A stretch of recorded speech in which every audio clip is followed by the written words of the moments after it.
గురూజీ 72 గంటల్లోనే ఫోన్ లోని అద్భుతమైన జ్యోతిష్య పరిష్కారం చూపిస్తారు. నమ్మండి, నమ్మకపోండి, ఇది నిజం. శ్మశాన కాళి రుద్ర చౌడీదేవి ఆరాధకులు నంబర్ 1 వశీకరణ స్పెషలిస్ట్. గురూజీ మనిషి పుట్టుక నుండి చనిపోయే వరకు వచ్చే అన్ని క్లిష్టమైన సమస్యలకు పరిష్కారం ఇక్కడ లభిస్తుంది. విద్య, ఉద్యోగం, వ్యవహారం, స్త్రీ ప్రేమ, పెళ్లి, సంతానం, స్త్రీ పురుష వశీకరణం, భూవశం, భార్యాభర్తల కలహాలు, కోర్టు సమస్యలు, విడాకుల సమస్యలు, చేతబడి, అప్పుల బాధ, ఇంకా మీకు ఎలాంటి సమస్యలు ఉన్నా 72 గంటల్లోనే శాశ్వత పరిష్కారం చేయబడును. ఓం నమ శివాయ నమ. జై కొండ దేవతాయ నమ. జై వనదుర్గాయ నమ. శ్రీ సమ్మక్కాయ నమ. శ్రీ సారలమ్మాయ నమ. జై సమ్మక్కాయ నమ. స్వామియే శరణమయ్యప్ప. ప్రజలందరికీ నమస్కారము. 2025 డిసెంబర్ మాసం. ఈ డిసెంబర్ మాసంలో మొదటి రాశి మేషరాశి. ఈ మొదటి రాశిలో ఉండవలసిన వాళ్ళందరికీ ఆర్థిక విశేషాలు, జాగ్రత్తలు చాలా వరకు ఉండాలి. ఆర్థిక పనులు, చేయాల్సిన కార్యక్రమాలు చాలా వరకు జాగ్రత్త అనేది ఉండాల్సి ఉంది. మరి కొంత సంబంధమైన విషయాలలో మనం జోకింగ్ చేసుకోకూడదు. మరి భార్య భర్తల మధ్యలో వైవాహిక జీవితంలో కూడా చాలా వరకు సమస్యలు, అనేకమైన ఇబ్బందులు, కొన్ని ఎదురయ్యే మార్గాలు కూడా చాలా వరకు కొన్ని కనబడుతున్నాయి. కాబట్టి మీరు ఏ పని చేయాలనుకుంటున్నారో, ఎక్కడికి వెళ్దాం అనుకుంటున్నారో, మీరు చేయాల్సిన పనులు కానీ, చేయాల్సిన కార్యక్రమాలు కానీ ముందే మీకు ప్రాణం లాంటి స్నేహితుడు కానీ, మిత్రుడు కానీ, బంధువు కానీ ఎవరికి కానీ చెప్పి చేయవద్దు. పని అయిన తర్వాత చెప్పుకోండి. పని కాకముందు ప్రాణం లాంటి స్నేహితుడు కానీ, మిత్రుడు కానీ, బంధువు కానీ ఎవరికి చెప్పి చేయొద్దు. మరి సంబంధమైన విషయాలలో కూడా కొంత లేనిపోయిన సమస్యలు కూడా కొంచెం ఎదురొచ్చే మార్గాలు కూడా కొన్ని కనబడుతున్నాయి. మరి భాగస్వామితో మీకు కొంచెం లేనిపోయిన సమస్యలు, ఒకళ్ళ మాట ఒకరికి అండర్స్టాండింగ్ లేకోకుండా కొన్ని డిస్టర్బెంట్ కావటం, మనశ్శాంతి లేకోకుండా ఉండటం, మానసికమైన ఇబ్బందులతో కొన్ని ఇబ్బందులు పడటం, ఇలాంటి సమస్యలతో చాలా వరకు మీరు సతమతం అవుతున్నారా? కాబట్టి శని సంచారం వలన ఈ నెలలో సవాలు అవుతుంది. మిమ్మల్ని సవాలు చేసే మార్గాలు కొన్ని కనబడుతున్నాయి. కాబట్టి ఓర్పు, జాగ్రత్త వివరించాలి.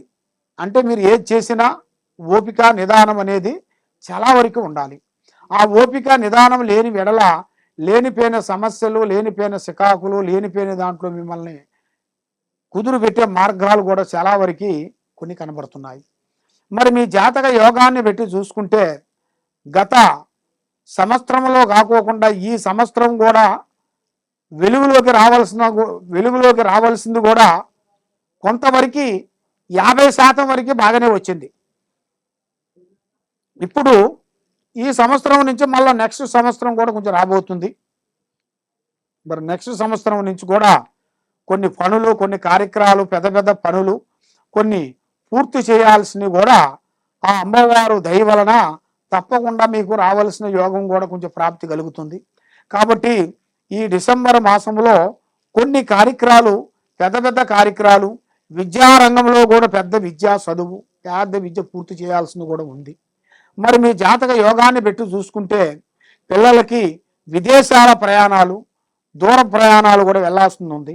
మరి ఈ నెలలో మీకు దైవ దర్శనాలు కూడా మీకు అనుకోకుండా కలిసి వచ్చే మార్గాలు కూడా కొన్ని కనబడుతున్నాయి. మరి మీరు దూర దేశాలు కానీ, దర్శనాలు కానీ వెళ్ళాల్సిన యోగం కూడా అతి దగ్గరలోనే మీకు చాలా వరకు కనబడుతుంది. కాబట్టి ఏ కార్యక్రమం చేసినా, ఏ పని చేసినా మీకు కలిసి వచ్చే మార్గాలు కొన్ని కనబడతలేదు. ఎందువల్లంటే మీ ఇంటి మీద, మీ మీద, మీ పిల్లల మీద, మీ కుటుంబం మీద అష్టకర్మ దోష నివారణ ఒకటి కనబడుతుంది. చెడు కర్మ దోష నివారణ, శనిదోష నివారణ. ఈ మూడింటి వలన వీళ్ళు ఎన్ని రోజులు కష్టపడ్డా, ఎన్ని రోజులు సంపాదించినా కూడా క్షణము తీరికుండదు, దమ్మిడి ఆదాయం ఉండదు. డబ్బు అనేది ఇలా చేతులు ఎక్కువగా నిలబడదు. మనసు ఒక దుక్కున, పని ఒక దుక్కున. ఏ పని అనుకున్నా, ఏ ప్లానింగ్ అనుకున్నా, ఏ ప్రయత్నం చేయాలనుకున్నా కూడా ఏదో ఒక సమస్య వచ్చి పడిపోతుంది. మరి ఇలాంటి సమస్యలతో మీరు చాలా వరకు సతమతం అవుతున్నారు. కాబట్టి మరి మీ జాతక యోగాన్ని పెట్టి చూసుకుంటే ఇప్పుడు మీకు సినీ రంగంలో కూడా ఉండవలసిన వాళ్ళు కూడా, తర్వాత యూట్యూబ్ రంగంలో ఉండవలసిన వాళ్ళు కానీ, రియల్ ఎస్టేట్లో చేయాల్సిన వాళ్ళు కానీ, బిజినెస్ పరంగా కానీ, ఉద్యోగ పరంగా కానీ కొన్ని మార్పులు కొన్ని రాబోతున్నాయి. అది మీరు ఊహించని మార్పులు. అంటే మీరు ఫలానా టైంలో ఫలానా అవుతామని అని అనుకోరు. అది అనుకోకుండా అకస్మాత్తుగా మీకు ఏదో ఒక రూపంతో ఆ అయ్యప్ప అనుగ్రహంతో ఆ సమ్మక్క సారలమ్మ ఆశీర్వాదంతో తప్పకుండా మీకు విజయవంతమయ్యే మార్గాలు కూడా కొన్ని కనబడుతున్నాయి. కాబట్టి మీరు ఏ కార్యక్రమం చేసినా ఎక్కడ పోయినా కూడా రేపు చేసే పని కానీ ప్లానింగ్ కానీ ఈరోజు ఎవరికీ చెప్పకూడదు. బంధుమిత్రులతో చాలా జాగ్రత్తగా ఉండాలి. కాబట్టి మీరు చేయాల్సిన దైవ అనుగ్రహం మేనుగా శని భగవాన్ని పూజాబలం చేయాలి. తర్వాత కాలభైరవ సూత్రాన్ని చదవాలి. కాలభైరవ గుడికాడికి వెళ్ళి అష్టమి రోజున 9 రోజులు ఆ 9 రోజులు అష్టమి రోజున మీరు ఆ కాలభైరవ గుడికి వెళ్ళి అక్కడ ఒక గుమ్మడికాయ తీసుకొని ఆ గుమ్మడికాయని కట్ చేసేసి దాంట్లో ఉన్న గూజుని తీసేసి దాంట్లో నూనె పోసి ఒత్తి పెట్టేసి కింద ఉప్పుతోని రౌండ్గా అలికి ఉప్పు మాదిరి ఆ ఉప్పు పోసి అలాగని అలికి దాని మీద ఇది పెట్టాలి. పెట్టేసి ఆ కాలభైరవుడికి జ్యోతి వెలిగించేయాలి. అలాగా 9 వారాలు కానీ 5 వారాలు కానీ మీరు పెట్టినట్టుగైతే మీ మీద ఉండాల్సిన అష్ట కష్ట దరిద్ర దోష నివారణ అనేది మొత్తం పోతుంది. కాబట్టి మీ కుటుంబం మీద, మీ పిల్లల మీద, మీరు చేసే పనుల మీద, మీరు చేయాల్సిన కార్యక్రమాల మీద ఎన్నో సమస్యలతో మీరు ఎన్నో విధానాలుగా బాధపడుతూ ఉన్నారు. కాబట్టి మీ సమస్య తొలగిపోవాలంటే మీరు తప్పకుండా ఈ కింద ఉండాల్సిన నెంబర్కి మాకు ఒకసారి సంప్రదించినట్టుగైతే మీ పేరుని బట్టి, మీ సమయాన్ని బట్టి, మీ జాతకాన్ని బట్టి, మీ టయాన్ని బట్టి ఎలా ఉంది, ఎలా నడుస్తుంది, ఏమిటా అనేది కూడా నేను చూసి పరిష్కరించి చెప్పగలుగుతాను. మీకు ఏ సమస్య ఉన్నా కూడా తప్పకుండా మమ్మల్ని సంప్రదించండి. సర్వే జనా సుఖినో భవంతు. ఓం నమః శివాయ నమః.